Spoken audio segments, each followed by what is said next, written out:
Oke, bismillahirrahmanirrahim. Assalamualaikum warahmatullahi wabarakatuh. Oke, anak-anak, kita ketemu lagi di video yang ketiga ya. Ini sebenarnya Pak Budi mau bikin dia jadi video yang kedua tapi terlalu panjang ya.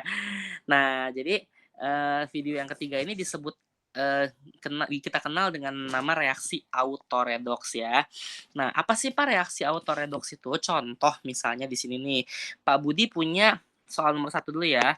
Itu Cl2 ditambah sama 2 NaOH menjadi NaCl ya, ditambah sama NaClO dan H2O.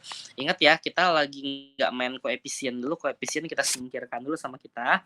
Yuk kayak video sebelumnya, yuk kita di sini tentukan biloksnya.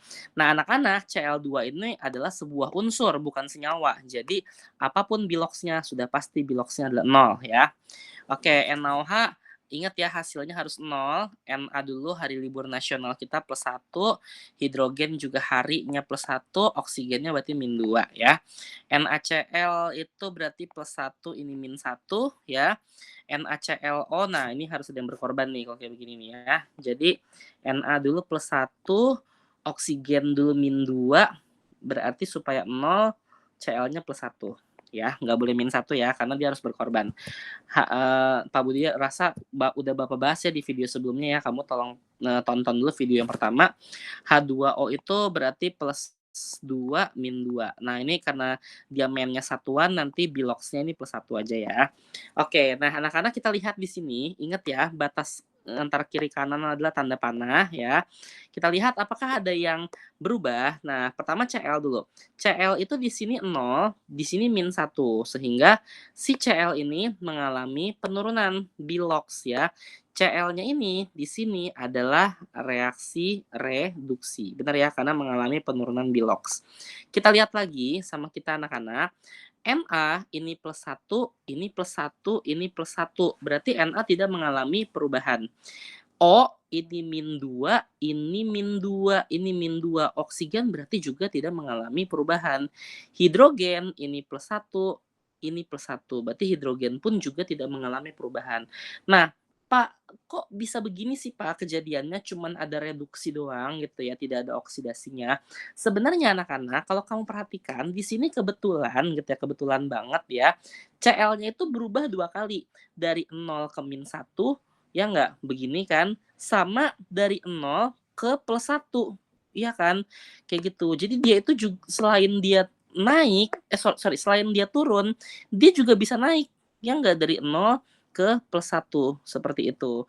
Nah, berarti anak-anak di sini si Cl2-nya itu dia mengalami 2 kali gitu ya, dia mengalami oksidasi juga, tapi dia juga mengalami yang namanya reduksi, seperti itu ya. Nah, kasus yang seperti ini anak-anak, inilah yang kita kenal dengan nama reaksi autoredoks ya, di mana reaksi modelan yang pertama ini ya, sebuah reaktan gitu ya, dia bertindak, dia mengalami oksidasi juga dan dia mengalami reduksi juga, seperti itu. Nah, reaksi jenis yang pertama ini, reaksi autoredoks jenis pertama ini, inilah yang kita kenal dengan nama reaksi disproporsionasi, seperti itu ya. Nah, tapi kalau kita perhatikan reaksi yang kedua anak-anak, ini kebalikannya nih. Contoh Pak Budi punya 2H2S ditambah SO2 ya, yaitu 3S ditambah sama H2O. Nah, di sini kita kesampingkan dulu koefisien ya, bukan nggak berguna, kita nggak anggap itu sama kita ya. Nah, H2S ini supaya hasilnya 0, berarti di sini plus 2, ini min 2, benar ya? Ingat ya, biloks harus dalam keadaan satuan, jadi kalau ini dibagi 2 jadi plus 1, SO2 ini min 4, berarti ini plus 4 ya. Ini satuannya adalah min 2 doang. S itu 0 karena dia cuman unsur ya. H2O ini plus 2, ini min 2. Benar ya? Satuannya adalah plus 1. Nah, ingat bahwa batas antara kiri sama kanan itu adalah ini, ya kan, tanda panah. Dan kita perhatikan sama kita di sini hidrogennya dulu. Apakah hidrogen mengalami perubahan? Tidak, ya. Oksigen juga di sini tidak mengalami perubahan. Ini min 2, ini min 2.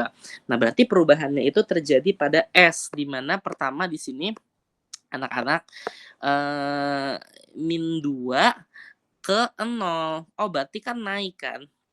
Dia mengalami oksidasi, ya kan? Dan di sini juga, eee, si S juga mengalami perubahan, bener kan? Dari +4 ke 0, berarti dia turun, ya nggak? Dia mengalami reduksi. Nah, jadi anak-anak, kalau di nomor 2 ini, yang sama itu sebelah kanannya, ya. Jadi, S itu dia di sini bertindak sebagai hasil oksidasi, ya, dan juga bertindak sebagai hasil reduksi. Nah, reaksi seperti ini adalah reaksi autoredoks juga, tapi jenis yang kedua, ini namanya adalah reaksi konproporsionasi ya.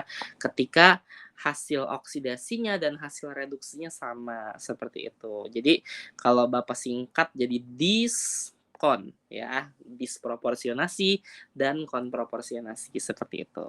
Oke, ya udah mungkin video ketiganya sampai sini dulu saja ya. Semoga kamu memahami materi yang malam hari ini Pak Budi share ya. Kurang lebihnya Bapak mohon maaf. Wabillahi taufiq wal hidayah. Assalamualaikum warahmatullahi wabarakatuh.